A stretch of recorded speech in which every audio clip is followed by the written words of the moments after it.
Welcome back to the channel, everyone. Have you ever asked yourself what it truly means to develop Bodhicitta, the mind of compassion and enlightenment? Or perhaps, have you wondered whether practicing kindness and doing good deeds alone is enough to awaken the Bodhicitta within? Today, we are going to delve deep into one of the most essential teachings in Buddhism: how to truly cultivate Bodhicitta in your daily life. It's not just about reciting mantras or performing rituals. It's about understanding the deeper meaning behind this precious mind and integrating it into every action, every thought, and every moment of your life. Bodhicitta, often referred to as the mind of enlightenment, is the essence of the Buddhist path, particularly the Mahayana tradition. It is the altruistic wish to attain Buddhahood for the sake of all sentient beings. But what does this mean in practice? And how can we cultivate such a profound and selfless intention in our everyday lives? The word Bodhicitta itself is made up of two parts: Bodhi meaning enlightenment, and Citta meaning mind or heart. In simple terms, Bodhicitta refers to the compassionate and enlightened mind that arises when we develop an unwavering intention to liberate all beings from suffering. It is a mind that is constantly focused on the welfare of others, transcending selfish desires, and acting purely from a place of love and wisdom. However, many people mistakenly assume that Bodhicitta is something distant, something that only great saints or accomplished masters possess. They might think that because they are not yet enlightened, they cannot truly develop Bodhicitta. This is a misunderstanding. In reality, Bodhicitta is not an exclusive trait reserved for only a few. It is something that can be nurtured in each of us, starting from the simplest acts of kindness to the most profound transformations of the heart. So, how do we begin cultivating Bodhicitta in our lives? The first step is understanding that Bodhicitta is not just a lofty idea or an abstract concept. It is a practical and lived experience. It begins with a deep recognition of the interconnectedness of all beings. When we truly understand that all sentient beings are friends, our enemies, and even those we do not know, are bound by the same desires, suffering, and challenges, we begin to feel a natural sense of compassion. This compassion is not limited by personal preferences, nor does it depend on the actions of others. It arises spontaneously, without conditions. To illustrate this, imagine the story of a young monk who lived in a remote temple. From an early age, he had been taught the teachings of Bodhicitta and how to cultivate it. However, despite his years of training, he often felt that his compassion was only reserved for those he liked, or those who treated him kindly. He thought, "I can practice Bodhicitta with my fellow monks, but I cannot extend it to those who cause me trouble."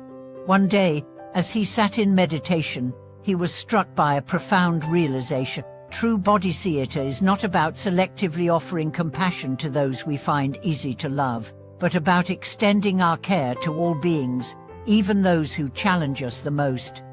This insight transformed his practice. He began to apply Bodhicitta even when faced with difficult people or situations. When a fellow monk spoke harshly to him, he did not respond with anger, but instead wished for that person to be free from suffering. In this simple act, he was able to shift his mindset from one of self-interest to one of universal love.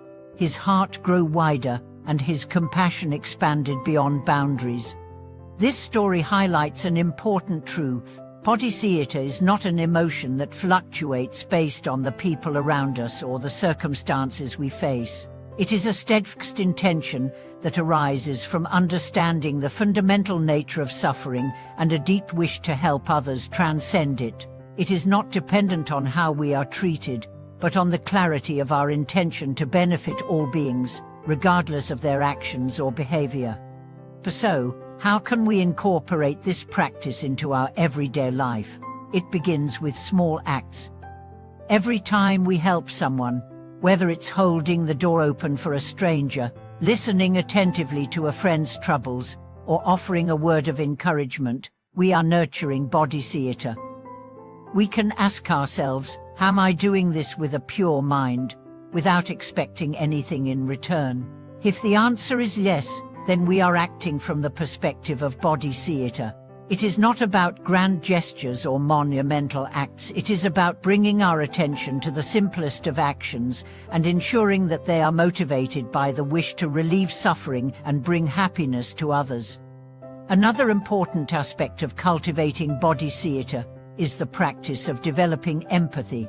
When we empathize with others, we not only understand their emotions but also share in their experience of suffering. True Bodhicitta rises when we not only recognize the pain of others, but also genuinely wish to alleviate that suffering. Empathy allows us to step into another person's shoes, to see the world through their eyes, and to act with understanding and kindness. However, empathy can be difficult at times, especially when we are dealing with people who have hurt us or acted in ways that we find difficult to understand. This is where the practice of patience becomes essential.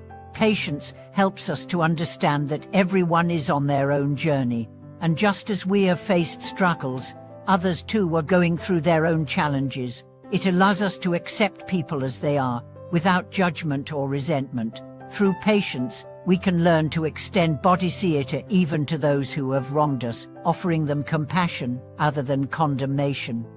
In addition to patience and empathy, another way to cultivate Bodhicitta is through mindfulness. Mindfulness is the practice of being fully present in the moment, without distraction or judgment.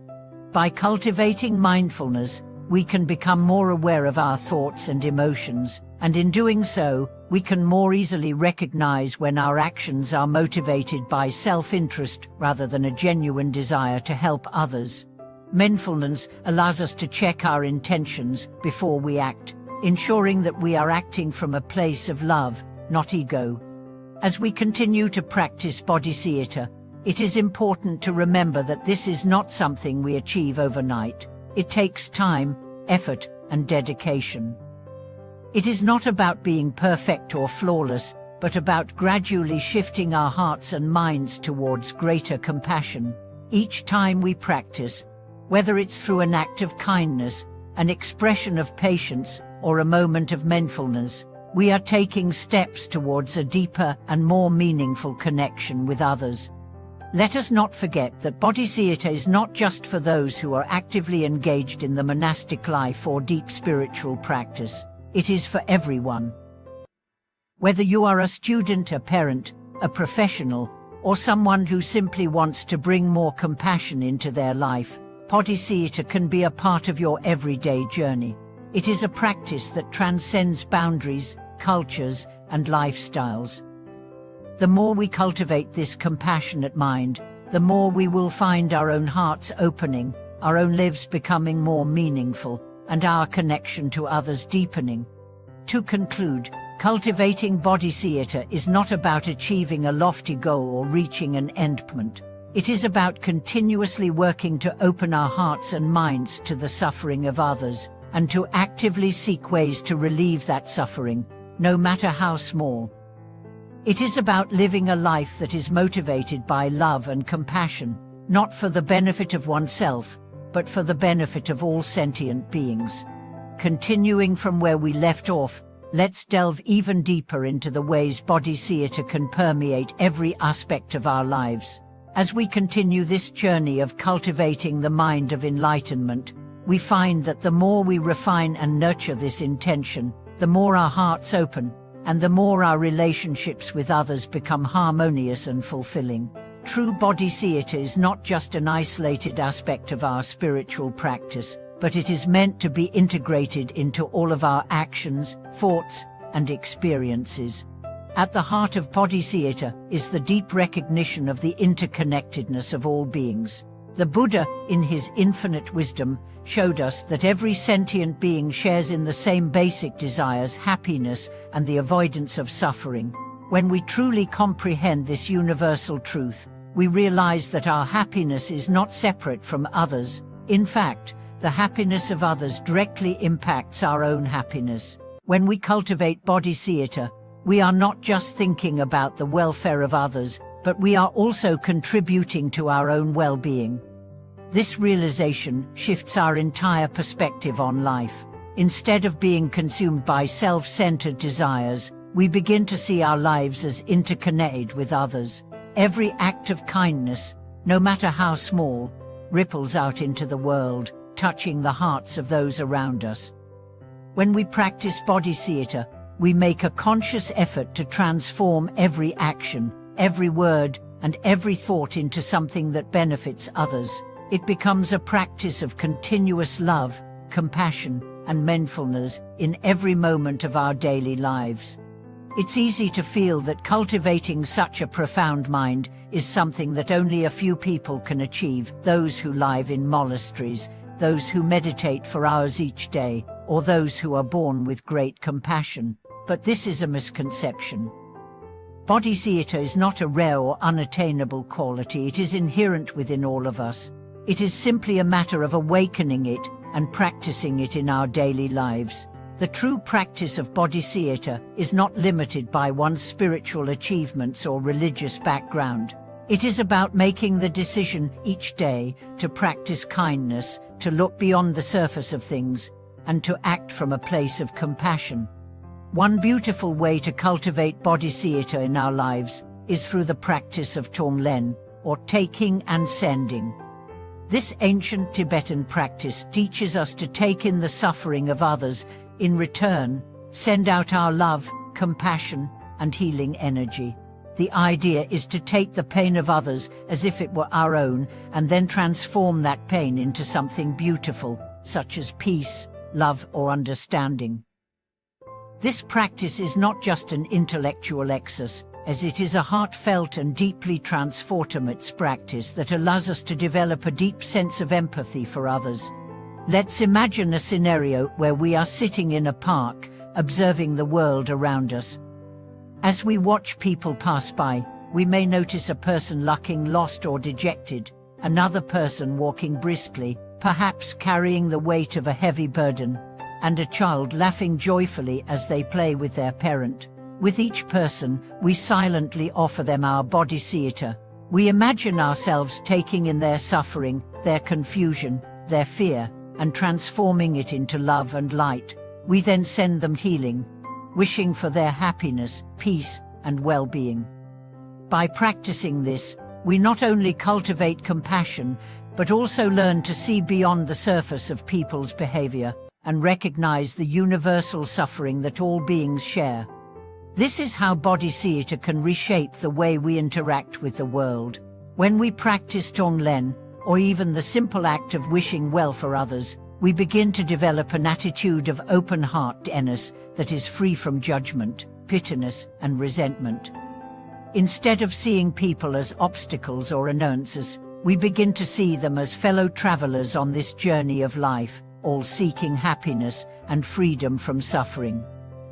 This shift in perception is a profound manifestation of Bodhicitta. It transforms the way we relate to everyone, whether it is a stranger, a loved one, or someone who has wronged us. One of the greatest challenges in cultivating Bodhicitta is overcoming the ego. The ego, that part of ourselves that is focused on self-preservation, is often the source of our attachment, pride, and selfishness. It creates a barrier between us and others, making us view people as separate from ourselves. Bodhicitta, however, invites us to go beyond this ego, to break down the walls that divide us, and to recognize that all beings are, at their core, the same. We all experience pain, joy, fear, and hope. And when we open our hearts to this truth, we naturally begin to let go of our attachment to self and move toward a more compassionate, selfless way of being. It's important to note that cultivating Bodhicitta does not mean that we ignore our own well-being. It does not mean that we abandon ourselves in the service of others. On the contrary, Bodhicitta teaches us to care for ourselves in a balanced and healthy way so that we can truly serve others. It is only when we are at peace with ourselves that we can offer genuine love and compassion to others. We must learn to find the balance between self-care and care for others, recognizing that both are essential for a meaningful and fulfilling life. As we practice Bodhicitta, it becomes clear that it is not only about grand gestures of generosity, but also about the small moments that make up our daily lives. Whether we are making our morning coffee, walking to work, or spending time with family, each moment presents an opportunity to practice compassion. When we wash the dishes, we can do so with mindfulness, recognizing that by serving ourselves and others in this small way, we contribute to the harmony of the world. When we listen to a friend's problems, we can do so with a deep sense of empathy, truly hearing their words and offering support without judgment. These small acts, repeated every day, are the foundation of a compassionate life. Bodhicitta is also a practice of patience and perseverance. Just as a tree takes time to grow, so does our compassion. We may face challenges in our practice, such as moments of doubt, frustration, or even resentment. But the key is to keep going, to keep practicing, and to remain steadfast in our intention to benefit others. Each time we return to the path, we cultivate more compassion, more wisdom, and more understanding. And over time, we begin to see the fruits of our practice both in our own lives and in the lives of those around us.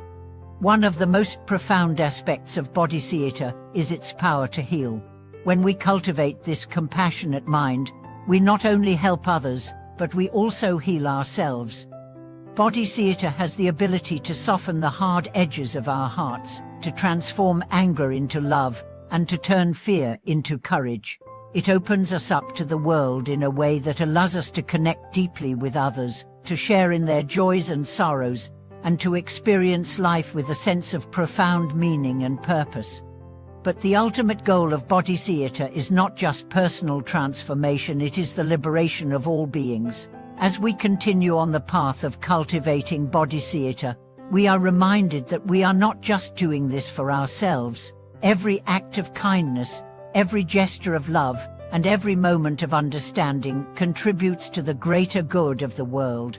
Our actions ripple out into the world, touching the hearts of others and helping to create a more compassionate, peaceful world. In conclusion, the practice of Bodhicitta is one of the most transformative and profound practices we can undertake. It is not a distant or unattainable ideal, but something that can be nurtured in each moment, through every thought, word, and action. By cultivating this mind of compassion, we not only help others, but we also transform ourselves. So let us take this practice to heart and strive to embody Bodhicitta in every aspect of our lives. Through this, we can make a lasting difference in the world, one act of kindness at a time. Thank you for watching this video. I hope that this deeper exploration of how to cultivate Bodhicitta in your daily life has inspired you to take the next step in your journey of compassion and enlightenment. May you continue to develop the mind of Bodhicitta and share it with those around you. If you found this video helpful, please share your thoughts and experiences in the comments, and don't forget to subscribe for more insights into the path of spirit.